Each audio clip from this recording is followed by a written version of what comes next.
kita diundang oleh pelajar-pelajar di Sydney sama Melbourne untuk buat performance sama Krisdayanti, tapi akhirnya itu sebenarnya tiket yang untuk acara dua tempat itu semua sold out, habis semuanya, habis. Tapi ya udah mau bilang apa lagi. Akhirnya kita bisa lihat Melbourne hanya lewat Jeruji. jeruji sama di dalam kamar aja gitu loh. Iya. Si Jody yang lucu nangis. Gua homesick. Dia, gua nggak tahu pagi-pagi dia tahu Win, waduh gua nangis Win.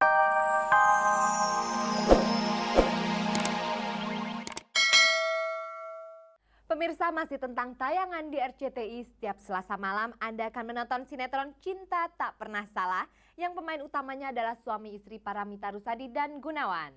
Kami bertanya pada suami istri ini bagaimana rasanya main bersama. Suami istri main bersama dalam sebuah sinetron. Bagi Paramitha Rusady dan Gunawan, Cinta Tak Pernah Salah merupakan sinetron kedua di mana mereka main bersama. Ya sukanya ya, maksudnya main bareng suami lucu aja gitu.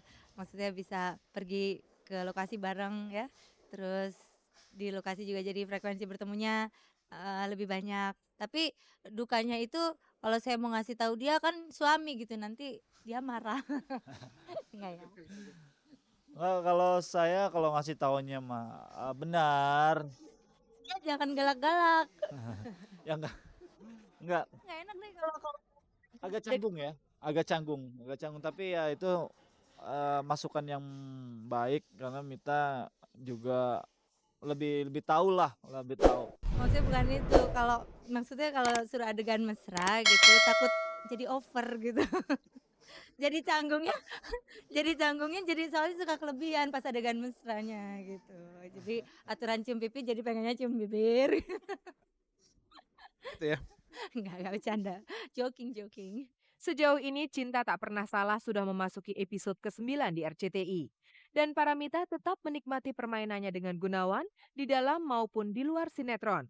Lebih dari itu, kehidupannya ia rasa makin enak dibanding kala ia masih sendirian. Enak sekarang gitu karena hasilnya bisa kita nikmatin berdua. Semuanya untuk berdua. Berproaktif itu menyenangkan karena ditanggulangi berdua gitu. Jadi kalau dulu-dulu kan misalnya dia sukses, saya sukses itu individual masing-masing. Tapi kalau sekarang kita sama-sama ingin sukses untuk bersama. Lalu bagaimana dengan penghasilan kalian? Disimpan sendiri-sendiri atau dilebur jadi satu? Sama aja lah. Saya sih kita nggak ada hitungan gitu-gitu. Gunawan juga kalau lagi banyak duit suka traktir, beliin saya macem-macem ya Gun ya. Terus saya juga ya gitulah namanya sayang ya. Cuman maksudnya nggak ada kita Mita lebih lah. Lebih banyak. nggak juga, cuman maksudnya kalau soal share semuanya share ya. Pokoknya kita saling membantu lah. Ada kalanya juga saya lagi pas kantongnya kosong Gunawan suka isiin gitu. Itulah gunanya suami. Penjelasan Paramitha barusan secara tersirat mengungkapkan mereka mengelola penghasilannya sendiri-sendiri. Dan dalam celetukan-celetukannya, Gunawan mengungkapkan bahwa penghasilan istrinya lebih besar darinya. Tapi kesibukan Paramitha Rusady memang luar biasa, sampai-sampai ia menunda kehamilannya. Mita harus menyelesaikan ada 2 produksi, terus albumnya kayaknya repot banget ya. Lihat kondisi Mita dan Mita juga lagi suka sakit-sakitan. Itu dia. Jadi di pending dulu lah.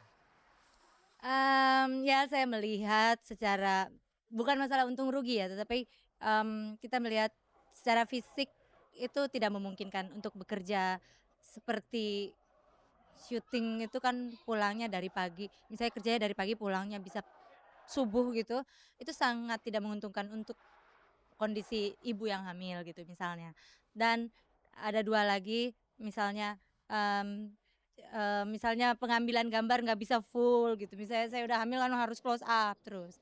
Dan yang ketiga ya mungkin jadwal syutingnya jadi lebih pendek karena orang hamil nggak bisa begadang sampai larut gitulah. Seperti yang berikut ini, Anda akan saya ajak langsung mengikuti tayangan bertema deportasi atau pengusiran orang asing dari sebuah negara karena dinilai melanggar undang-undang. Sebagai narasumber ada Ulfa Dwianti yang suaminya orang Belanda. Ada pula Edwin dan Jody serta ahli hukum Ruhut Sitompul. Pemirsa, ini adalah cerita Edwin dan Jody yang diusir dari Australia belum lama ini ketika mereka diundang pelajar-pelajar Indonesia di sana untuk tampil di pentas acara hiburan. Kita datang dengan gembiranya, wah ke Australia dong gratis segala macam. Pertama kali buat luar negeri, pertama kali ke Australia. Gue sih sering ke luar negeri loh. Kegembiraan itu buyar ketika pihak berwajib Australia melihat visa Edwin dan Jody bukan visa kerja atau visa performer, tapi visa turis. Turis tidak boleh bekerja atau tampil sebagai penghibur acara. Akhirnya kita dipulangkan lagi gitu loh. Tapi waktu mau dipulangin karena nggak ada waktu, kita diinapin dulu sehari. Woi! Gila, maaf saya berisik ya. Terus kita ditahan dulu semalam. Ya ditahan dipaksa nggak di imigrasinya. Tapi seharusnya kita dipulangin ke hari itu juga. Iya, cuman Singapura tidak menerima kita. Gitu, akhirnya kita bermalam. Bermalam. Dan dari Melbourne ke itu sekitar 20 menit ke imigrasiannya pakai mobil yang berjeruji-jeruji sedih deh. Selain Edwin dan Jody, penyanyi Krisdayanti juga diusir. Kita diundang oleh pelajar di Sydney sama Melbourne untuk buat performance sama Krisdayanti, tapi akhirnya itu sebenarnya tiket yang untuk acara 2 tempat itu semua sold out, habis semuanya, habis. Tapi ya udah mau bilang apa lagi. Akhirnya kita bisa lihat Melbourne hanya lewat jeruji sama di dalam kamar aja gitu loh. Iya. Si Jody yang lucu nangis. Gue homesick. Gue nggak tahu pagi-pagi dia tahu Win, gue nangis Win. Dia lihat kelinci di luar jendela itu bebas kejar-kejaran. Waduh, gue dikurung. Dia biasa kan selalu ingat anak. Menyimak cerita Edwin dan Jody, sebuah kekeliruan besar telah dilakukan pihak berwajib Australia. Bukankah para artis ini belum terbukti melanggar hukum? Bukankah mereka belum bekerja sebagai penghibur atau performer? Kemarin gue di konteks sama panitia, kayaknya mereka nuntut imigrasi Melbourne karena kenapa kita langsung dipulangkan, kenapa nggak ada negosiasi dulu? Karena emang visa kita itu legal, minimal kita dimasukkan sebagai turis, tangkap kita kalau kita kerja gitu loh.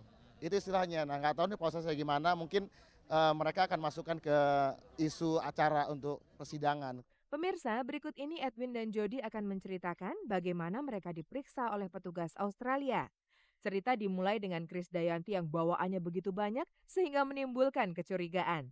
Jadi ekumennya juga si Krisdayanti itu kan dari Melbourne ke sini langsung ke Malaysia, jadi bawaannya banyak banget. 3 koper, belum lagi si Derry, Oma.